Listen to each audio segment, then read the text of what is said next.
All right.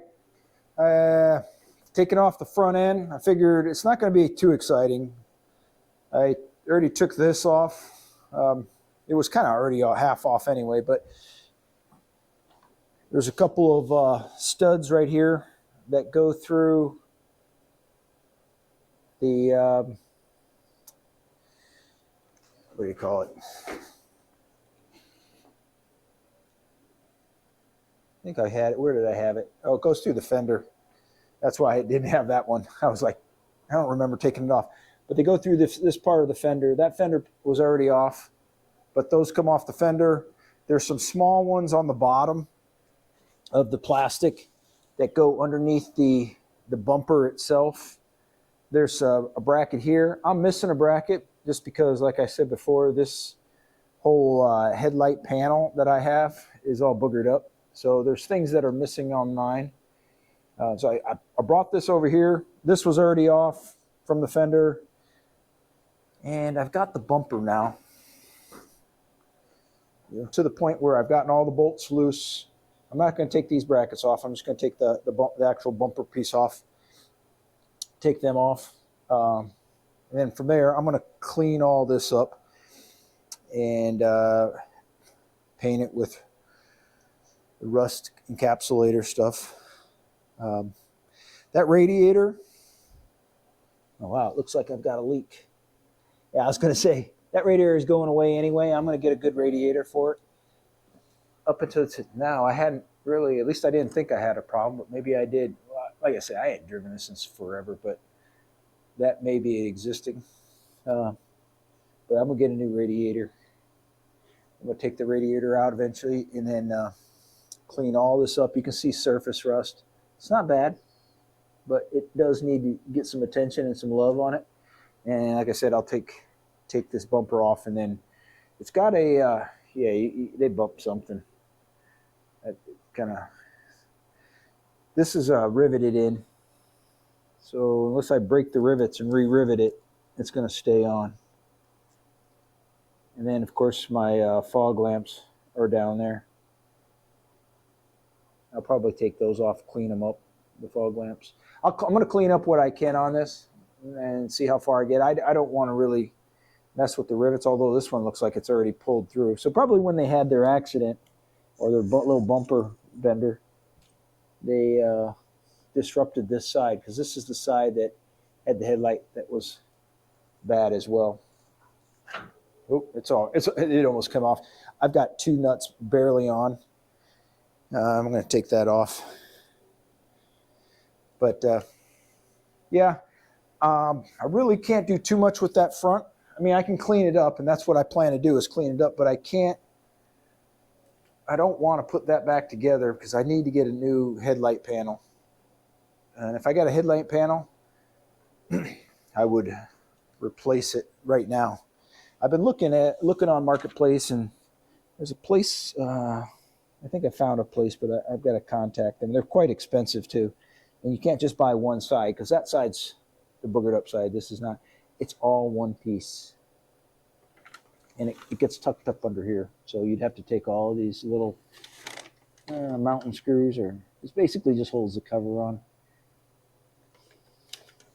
But yeah, that's what I need to do.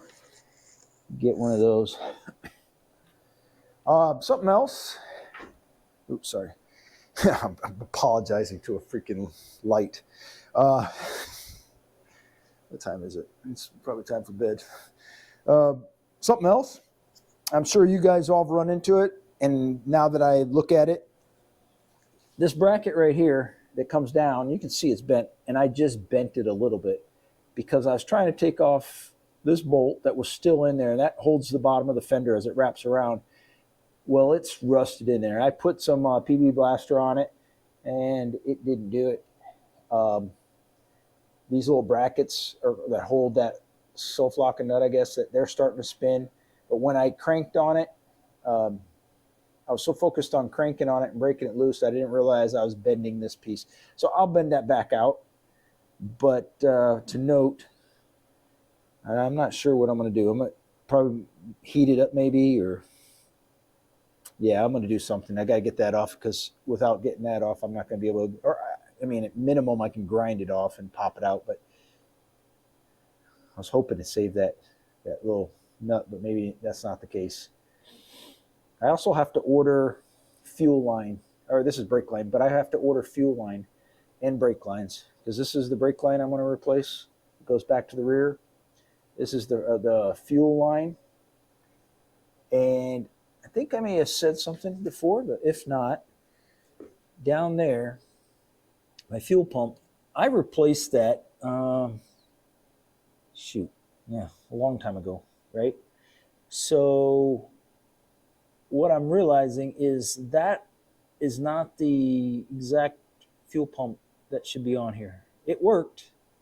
However, what it doesn't have a fuel return line.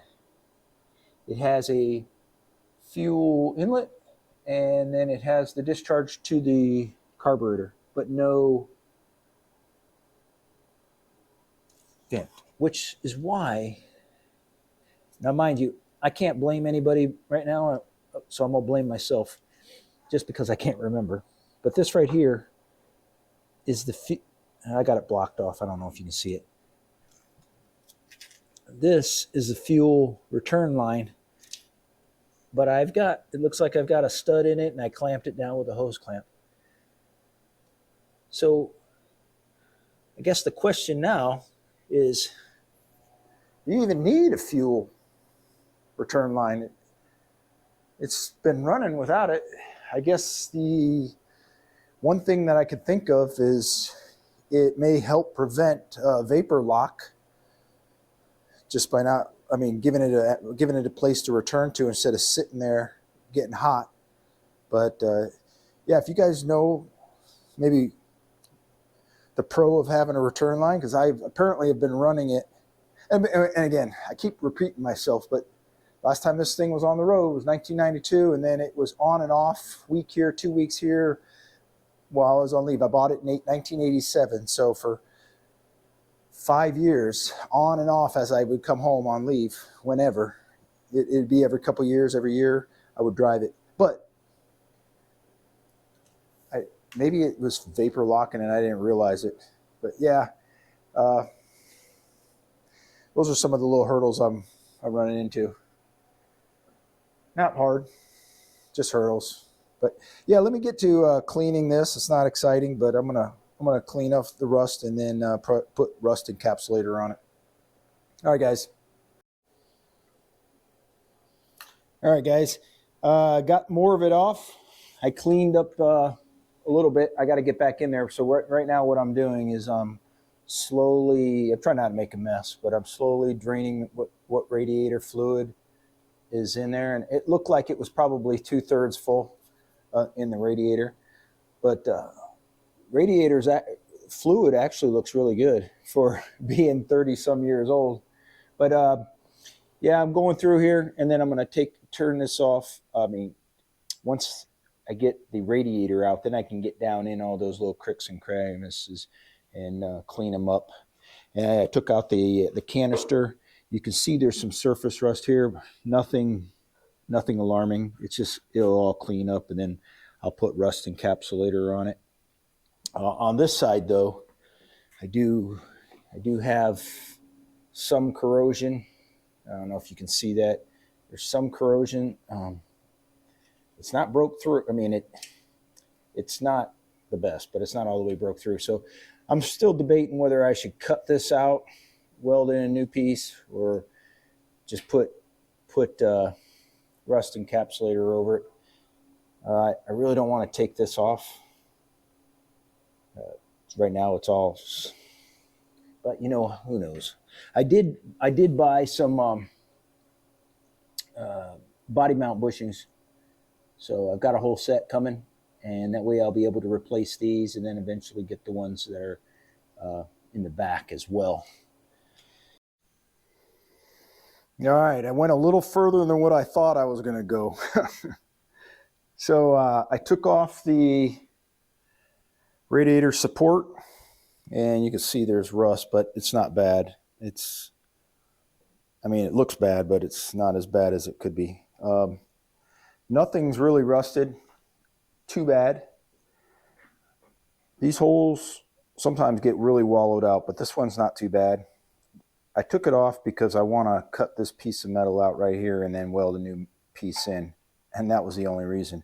But now that I've got it out, I can really get at, this is all surface rust. It's all good. It hasn't gone through anything. This side, the passenger side's a lot better. A lot better. The driver's side, however, it might be due to the battery, battery acid coming down or what have you. But the driver's side was worse.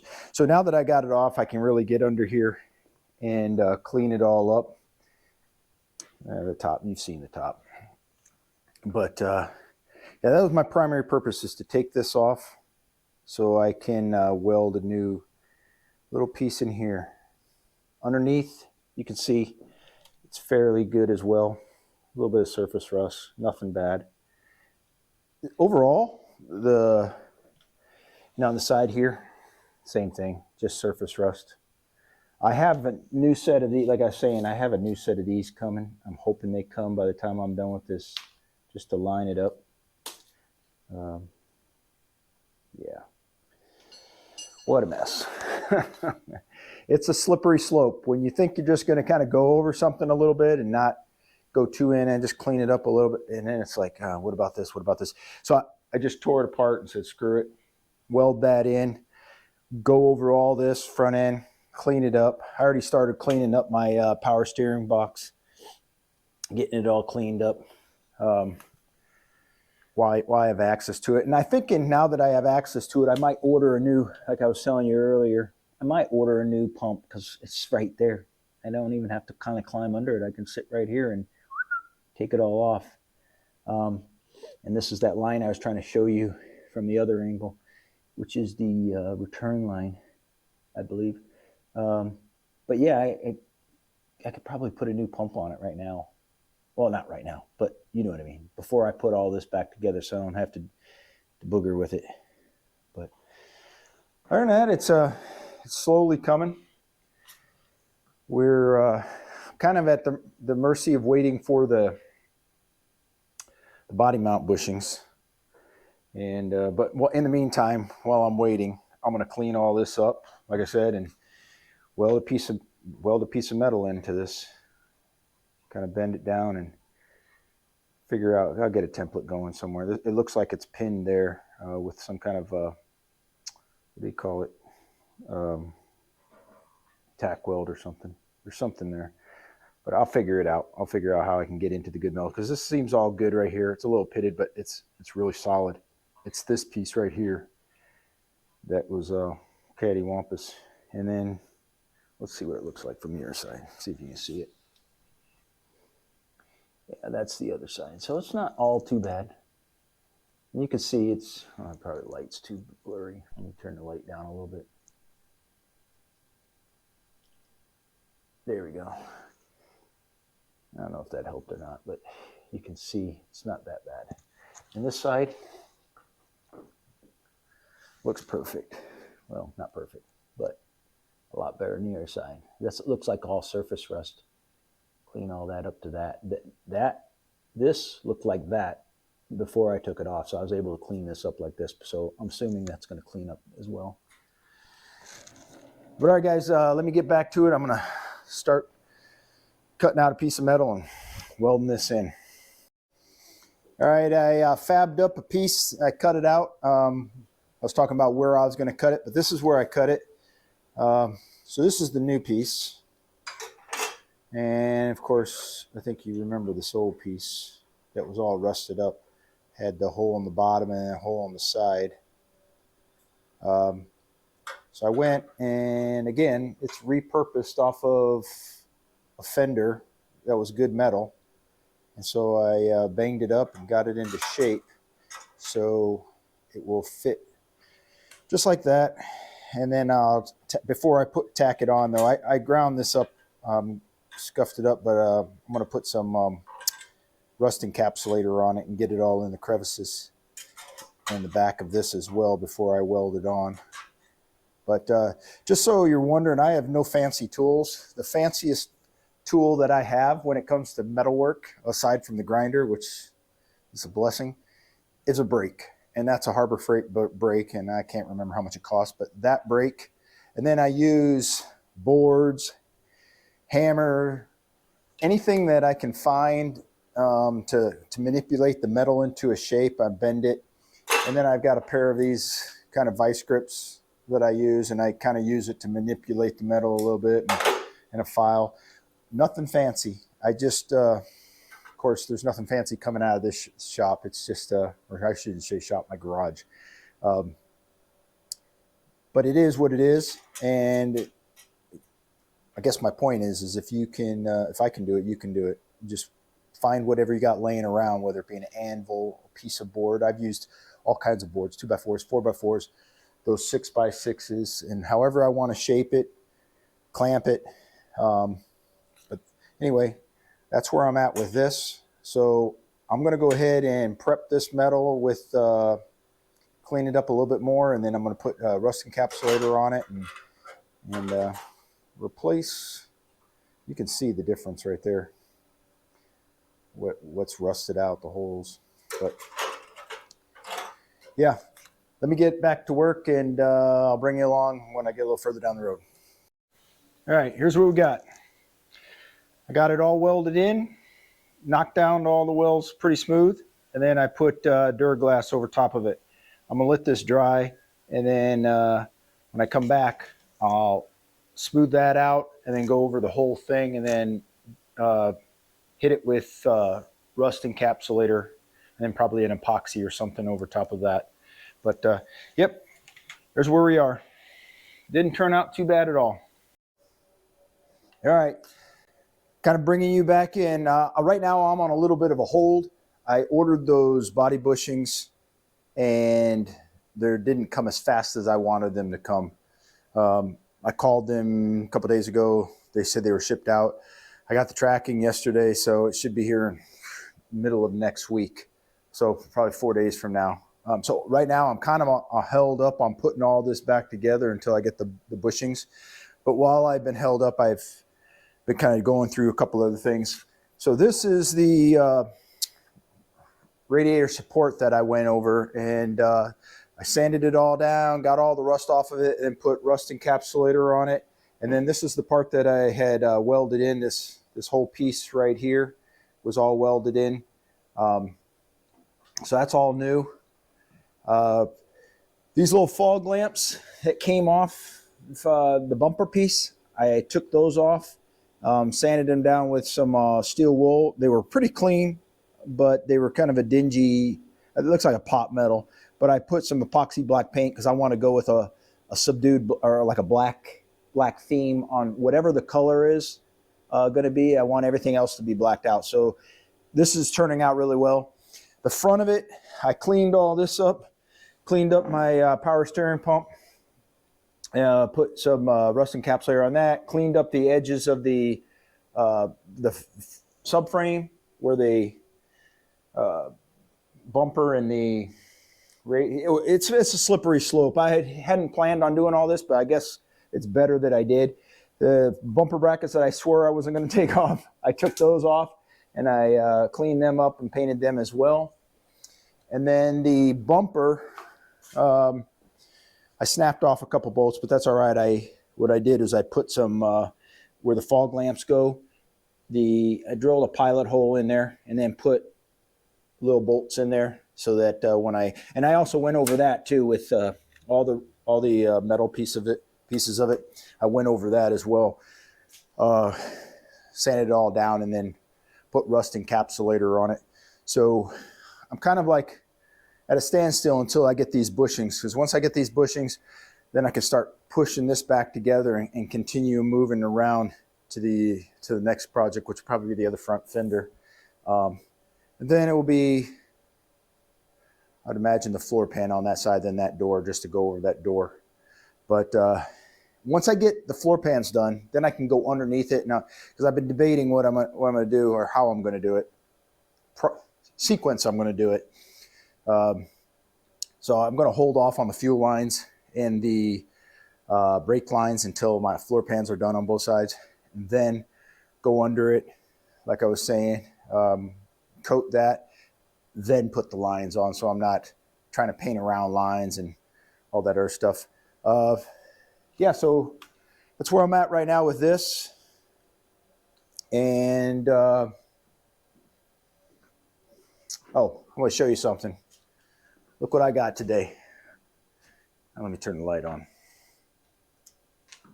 See it? Hold on, let me turn some lights off so you can kind of, well, maybe you can. There we go. Got my little garage porn sign. Like I said, oops, shit, wrong one. Like I said, I just moved into this at the end of the year. So it's, the decorating piece of it hasn't really even happened. It's more of a mess. I'm decorating with dust and paint fumes and welding fumes. That's my decoration right now, but that's okay because that's what it was built for. But I still want to kind of tailor it. I need to get something for all these damn cans. And I've got more in the front garage, but I need to get me a little cabinet or something to store all my hazmat in. So they're in one consolidated area, and I've got them lined up how I want them, lubricants, paints, what have you. Right now, I'm kind of all over the place.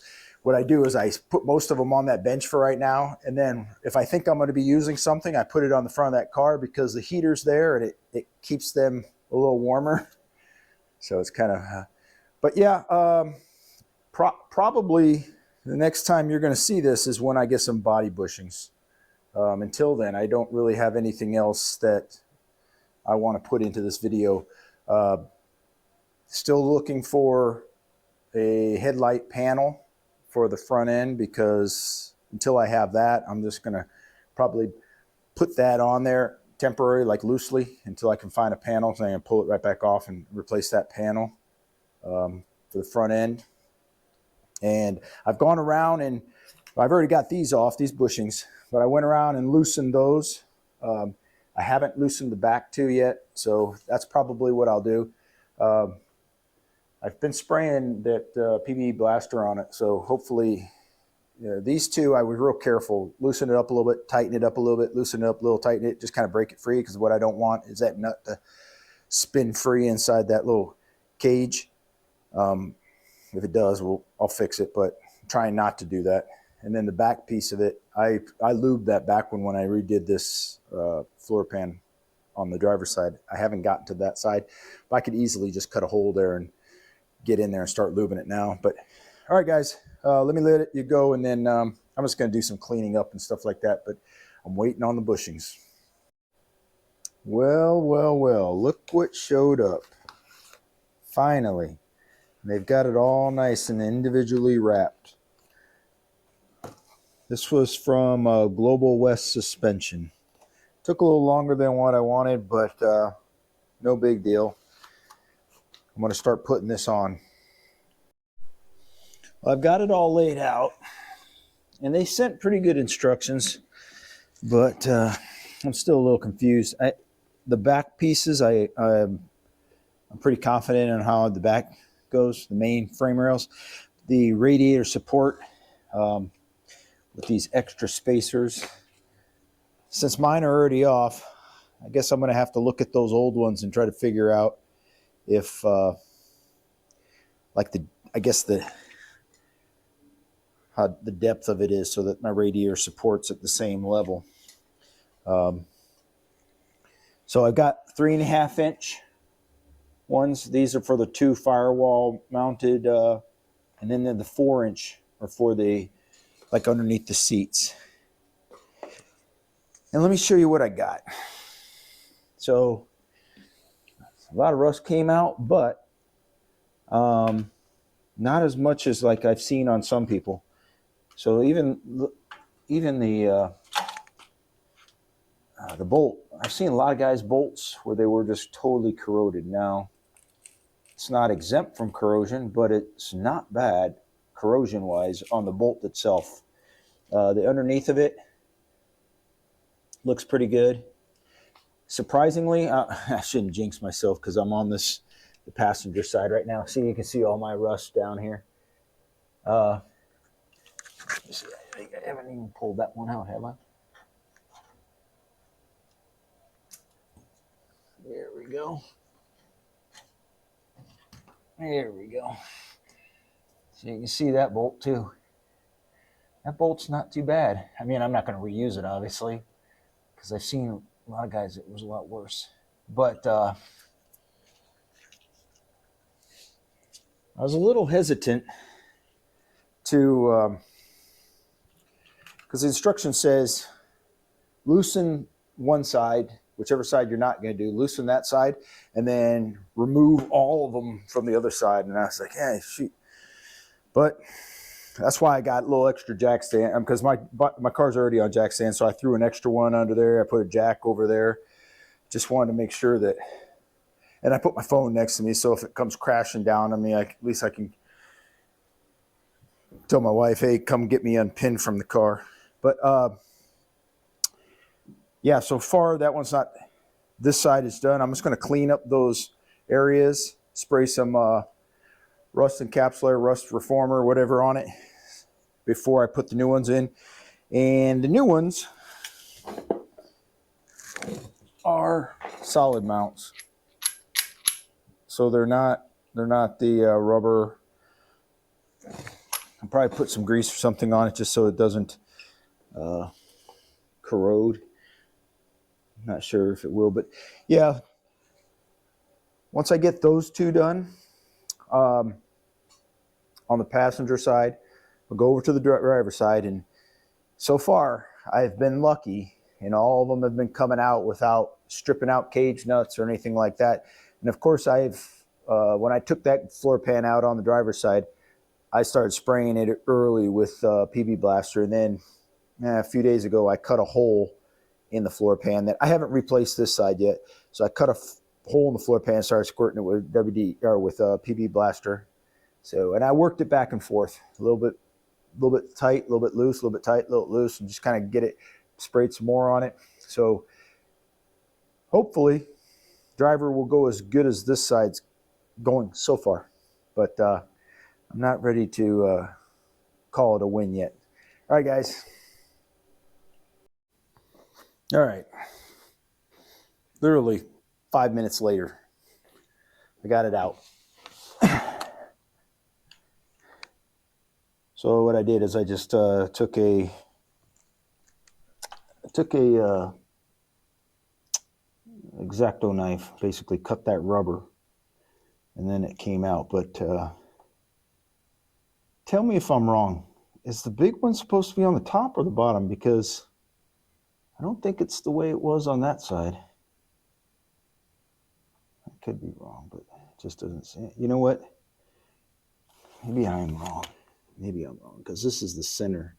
So that was supposed to go through the notch. And this is, I don't know. But it didn't seem the same way on the other side, but in either case, we got it off. I know which ways I know which way the new ones go in, so that's all that matters. All right, guys. All right, so I got it on. It was a little bit confusing, but I think I just had to turn my music down a little bit. So I haven't tightened them up like too tight, because what I want is to be able to adjust it. And I'm thinking,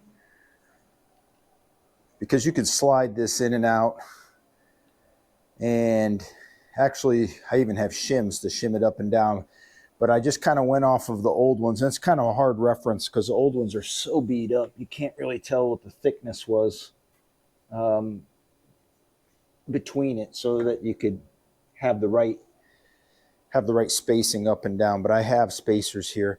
So what I'm going to do is it's tight enough to where it won't go nowhere, but I'm going to leave it like that. And once I put a fender on it, that will allow me to determine if I've got to slide it up, slide it forward, slide it back, moving up. I think I'm fairly close though, because I lined these holes as much as I could up with these holes. So I have it going this way a little bit, and left to right. I tried to get the gaps here with the gap there. But like I said, until I actually have a fender on it to kind of mock it up and figure it out. So I'm not going to tighten that one down too much. But all the new bushings are in, all the way around. And I've got my fender, I mean, not my fender, my bumper over there and my grill. And I may put that on a little bit later. Like I said, I still need that headlight mounting piece in the back just to make myself feel better about going. But yeah, I think I'm done with this for right. I mean, not done with it, but I'm done with this piece, this portion of it in this video for this piece. I don't want to drag it out too much longer because there's not too much I can do with that front end until I get a headlight mounting panel. But I did take out the radiator. I'm throwing it away, or recycling it rather. And I'll get me a cold case or something eventually. I'm not going to worry about it right now until I'm further down the road. And so I posted a short, but I might as well tell you guys because I just found this out. So I think I was telling you before, this engine, the block, came out of a 1973 Pontiac Ventura. And it was a car my grandma gave me. I had the 400, the 6.6 that belongs in this. But when I was in the military, I didn't want to spend so much downtime. So what I did is have the 350 built while I was still driving it on my week or 2 weeks off. And so when I came home one weekend or 1 week or 2 weeks or a few weeks, whatever it was, I put that 350 in here. I still have the 400. It's in my dad's garage. But then I said, I thought, what I'm going to do is I'm going to put the 400 heads on here, not even really realizing what I was doing. At the time, I just thought, I'll put 400 heads on it. So these heads came off the 400 that was in this 1987 or 1978 Trans Am. I was looking at the heads because everybody's making a big hoopla over the 6X heads, and I really don't know a whole lot about them. So I thought I would come out here and see if I had 6X heads. But what I have is probably one better. That's a 1 and a 3. And then this date code is, I believe, May 15th, 1970. So I looked that up, and it's a Ram Air 3 head from a 1970 either Trans Am or GTO. So whoever had this car before me, and sorry about that, just cut off. So whoever had this car, like I say, and the heads are, I looked them up, and it was from a 1970 either GTO or Trans Am. The Ram Air 3 heads, and with that date code. So whoever had this car before me, and I bought it in 87, so it was only 9 years old, either somebody swapped the motor or the heads out. Now my block is sitting over in my dad's garage, and it's not something I can just run into and look at right now, and plus it's wintertime. So in the summer, I plan on rebuilding that engine and putting these heads on that, especially now that I've got these. I'll put these heads on that engine. But I'm curious now if that engine is a 1970 engine and it didn't come with this car. Yeah, I really don't know. But this is the driver's side. But you can see the 1 and the 3. So yeah.